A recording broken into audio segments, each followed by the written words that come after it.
La parole est à Monsieur Charles de la Verpillière.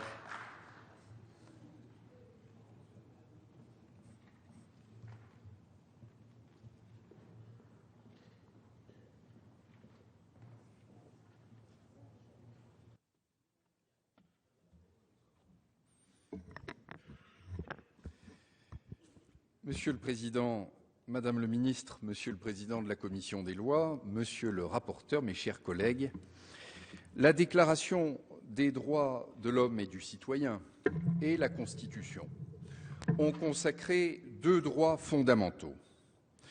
En premier lieu, la liberté pour tous les Français d'aller et de venir sur le territoire de la République. En second lieu, le droit de propriété qualifié d'inviolable et sacré. S'agissant des gens du voyage, qui sont pour la plupart, même pour la totalité d'entre eux, de nationalité française, donc des citoyens, c'est la loi du 5 juillet 2000, dite loi Besson, qui met en œuvre les deux principes que je viens de rappeler. En premier lieu, elle charge les communes et les intercommunalités de mettre à la disposition des gens du voyage des aires permanentes d'accueil pour les petits groupes et des terrains plus sommairement aménagés pour les grands passages. En second lieu, et en contrepartie de cet effort demandé aux collectivités territoriales, la loi du 5 juillet 2000 permet aux préfets, sur demande des maires, d'ordonner l'évacuation forcée des caravanes qui stationnent en dehors des aires permanentes d'accueil et des terrains de grand passage et qui occupent donc illégalement des propriétés publiques ou privées. Force est de constater, mes chers collègues, que cet équilibre voulu par le législateur entre les droits et les devoirs des gens du voyage n'est pas respecté. J'ai pu le vérifier une fois de plus cet été dans le département de l'Ain. Tout d'abord, il est clair que les communes et les intercommunalités n'ont pas la capacité d'organiser et d'accueillir les grands passages qui peuvent compter plusieurs centaines de caravanes parfois, et notre collègue Jacques Lamblin vient de le démontrer. En effet, alors que le programme d'aménagement des aires permanentes d'accueil pour les petits groupes se poursuit normalement, on constate que les maires et les présidents d'intercommunalités ont souvent le plus grand mal à désigner, à acquérir et à aménager les terrains destinés aux grands passages.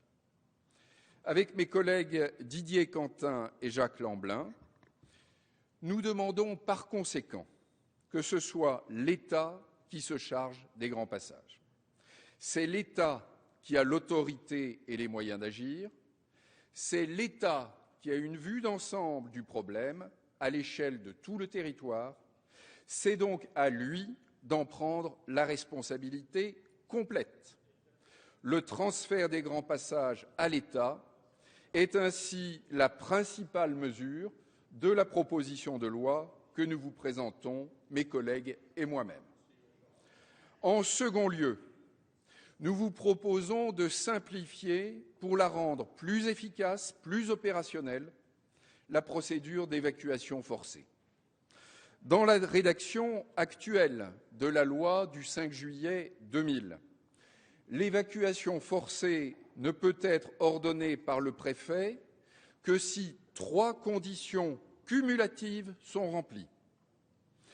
Il faut d'abord que le territoire soit équipé en aires permanentes d'accueil et en terrain de grand passage.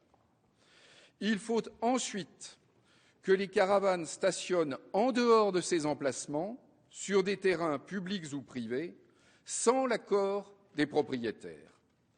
Il faut enfin, c'est la 3e condition, qu'il y ait un trouble à l'ordre public.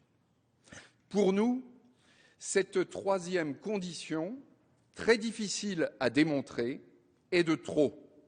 Nous proposons de la supprimer.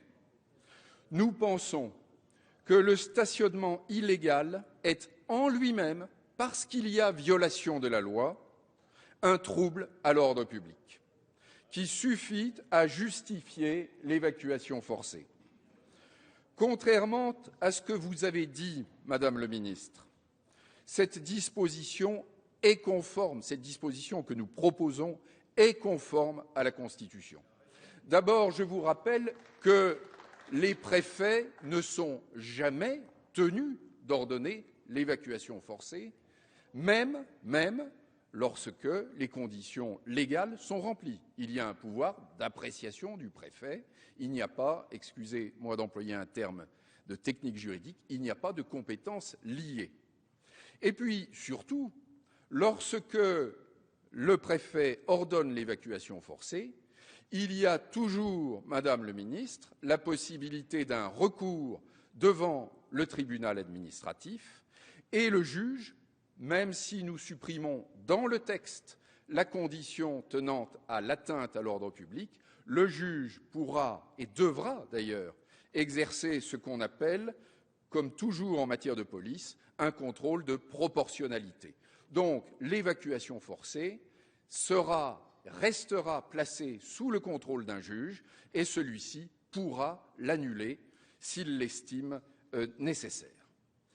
En terminant, je m'adresse encore à vous, Madame le ministre, pour regretter profondément que le gouvernement et sa majorité s'apprêtent, semble-t-il, à rejeter cette proposition de loi. Pour justifier votre refus, outre ce motif prétendu d'inconstitutionnalité, vous n'avez trouvé qu'un seul prétexte. Notre proposition de loi, selon vous, ne traite pas toutes les questions concernant les gens du voyage. Mais, Madame le ministre, nous savons bien qu'il y a d'autres problèmes. L'éthique de circulation, la scolarisation, la fiscalité, la sédentarisation. Mais alors, proposez-nous un texte. Nous n'avons rien entendu dans votre discours qui définisse une politique du gouvernement concernant les gens du voyage. Il y a urgence à agir. Nous vous proposons tout de suite 2 mesures pratiques qui sont attendues par les maires et par la population. Eh bien, il ne vous reste qu'à les accepter. Je vous remercie. Merci.